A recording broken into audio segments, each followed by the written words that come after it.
Boa tarde, colegas internautas do Facebook, YouTube e Twitter. Aqui Marcos Valério Rocha em nosso canal Aclarando Caminhos em Casa.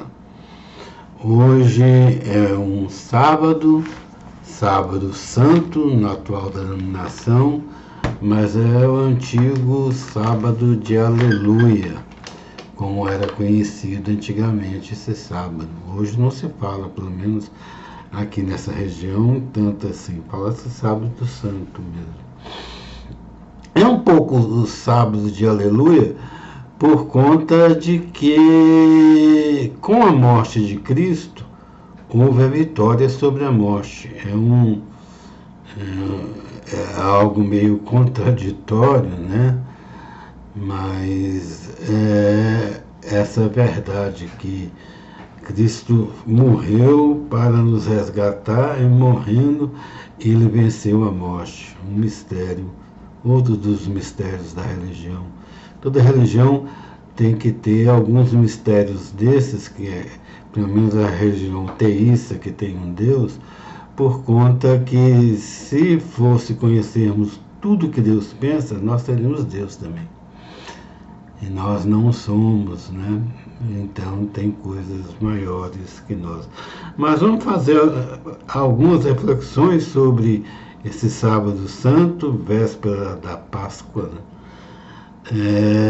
Primeiro, onde está Cristo? Eles falam, ele está morto. Ele está morto, mas está dormindo. O próprio Cristo, em duas passagens relacionadas, talvez tenha outra que eu não lembrei, uma é da filha de Jairo em Marcos, que teria morrido, no capítulo 5, versículo 39, Cristo fala, não, ela não morreu, ela está apenas dormindo. O outro foi de seu amigo Lázaro, que ele ficou de ir, mas por conta da pregação e de outros, fez milagres, tudo atrasou. Aí os discípulos vieram dizer, essa hora o Lázaro já deve ter morrido. Ele falou, não, ele não morreu, ele dorme. Então Cristo também, na época, né, ficou dormindo. Mas São Tomás de Aquino fala que a parte dormindo em termos, né, mas está morto. A parte animal dele, inclusive a alma, o animal tem uma alma, né, uma alma natural, a alma natural dele estava morta, né, mas a parte divina não poderia morrer. Isso para nós que acreditamos que Cristo era também divino, ele não poderia morrer.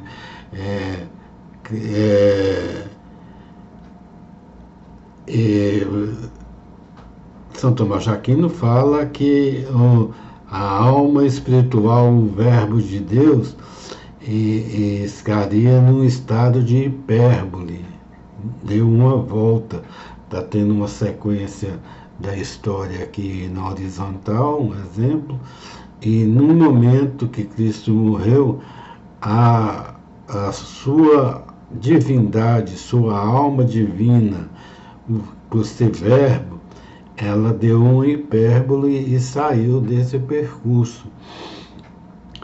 E onde nós poderemos ver isso? O principal lugar que nós poderemos ver isso é logo depois da morte de Cristo, segundo São Mateus. Nós vamos ler aqui, logo depois da morte de Cristo, ele fala, eis que o véu do templo se rasgou em duas partes de alto a baixo, a terra tremeu, fenderam-se as rochas, os sepulcros se abriram e os corpos de muitos justos ressuscitaram. Saindo de suas sepulturas, entraram na cidade santa depois da ressurreição de Jesus e apareceram a muitas pessoas. Isso quer dizer que a parte divina de Cristo, com sua morte, já causou a ressurreição dessas pessoas. A história não dá relatos dessas pessoas que ressuscitaram. Se elas ressuscitaram, elas talvez não vão morrer, ou, talvez não, talvez foi igual Lázaro, e a menina depois morreu, foi uma ressurreição momentânea. Mas aqui dá para ver que a parte divina de Cristo ainda continuou no túmulo em atividade. Outros teólogos falam, né, que Cristo desceu à terra, fala que Cristo desceu aos infernos, mas por conta para anunciar que agora ele é o Senhor da glória, e ele foi lá que anunciar, ele que vai decidir quem que vai para o céu e quem vai para o inferno. E as pessoas que se dirigirem a ele de forma consequente, de forma sincera, de coração sincero, Cristo irá salvar. Essas são as elucubrações que se falam, algumas coisas com base nas Escrituras, né? Mas não totalmente certeiras, são indícios que tem as Escrituras. No final do Evangelho, mesmo no final da paixão de João, que a Igreja Católica todo ano vê na Sexta-feira Santa, ele fala que Cristo fez várias coisas que, se fossem enumerar, nem todos os livros do mundo poderiam conter tais ensinamentos, né? Aqui a igreja tem o seu lado, que tem alguns irmãos evangélicos acham que está tudo na Bíblia. Não está, lá está realmente o essencial da Bíblia. Mas segundo esse relato tem muito mais coisas, né? E a igreja se arvora para si pela Associação dos Apóstolos e a Associação de Pedro, aí revelando coisas que ela entende como parte do Evangelho, né? É o chamado magistério da igreja. São essas reflexões sobre o Sábado Santo. Agora, um divertimentozinho, né? Meditando sobre como é a Páscoa, tudo, né?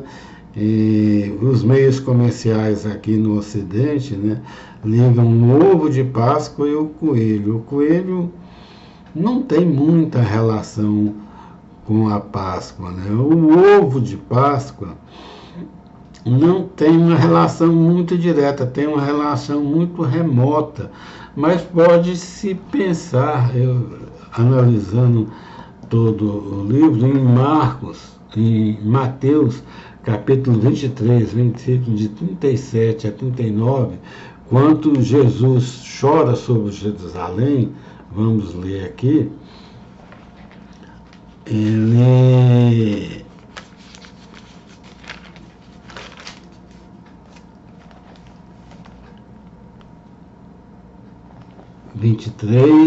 capítulo 37 a 37. Assim ele fala: Jerusalém, Jerusalém, que matas os profetas e apedrejas aqueles que te são enviados. Quantas vezes eu quis reunir teus filhos, como a galinha reúne seus pintainhos debaixo de suas asas, e tu não o quisestes. Dá para ver que Cristo se comparou realmente quando há algum perigo, tem um monte de pintinho, a galinha, ela abre as asas e os pintos, seus filhotes, os pintinhos, vêm para baixo e ela fecha para defender os seus filhotes. E defende com uma virilidade muito grande. Virilidade é mais de homem, né? Mas com uma intensidade muito grande, que tem um vídeo na internet, quem lembra, né? A galinha defendendo dois dos seus pintinhos, dois dos seus filhotes, de uma cobra, parece até uma naja, uma das mais poderosas. A cobra ia morder e ela ia com o bico e expulsou a cobra. Agora ele lembra disso. E Cristo fez essa comparação, né? Uma comparação muito bonita a partir da natureza. É a única comparação que tem, que nos outros evangelhos, pelo que eu li, pode ser que eu esteja enganado, não tem essa comparação. Outra coisa esse é mais teológico e mais importante para a nossa fé, é a questão da nova aliança, né?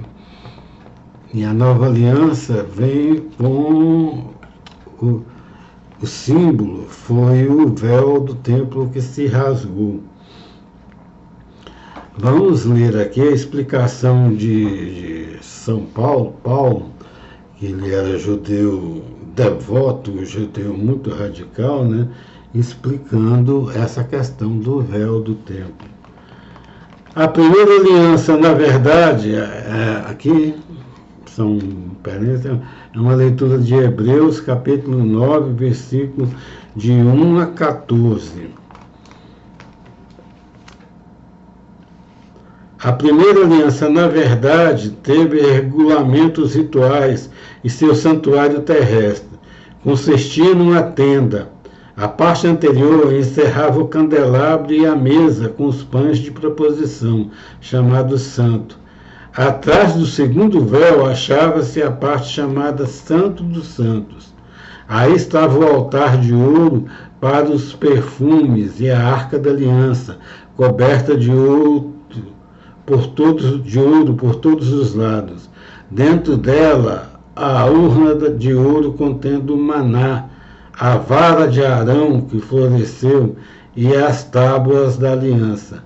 Em cima da arca, os querubins da glória estendem a sombra de asas sobre o propiciatório. Agora vamos resumir. Porém, já veio Cristo, sumo sacerdote dos bem-vindouros, e através de um tabernáculo mais excelente e mais perfeito, não constituído por mãos humanas, isto é, não deste mundo, sem levar consigo sangue de carneiros e novilhos, mas seu próprio sangue entrou de uma vez por todas no santuário, adquirindo uma redenção eterna. Pelo seu sangue, quanto mais o sangue de Cristo, que pelo sangue o Espírito Eterno se ofereceu como vítima sem mácula a Deus, purificará a nossa consciência das obras mortas para o serviço de Deus vivo. Só fazendo uma lembrança, né, que com a morte de Cristo ele adentrou no santuário, isso em termos espirituais, né? Cristo tem a parte divina e a parte humana, segundo a teologia católica, né? E a parte divina dele entrou no santuário para inaugurar o Novo Testamento que hoje nós vivemos. Boa tarde a todos.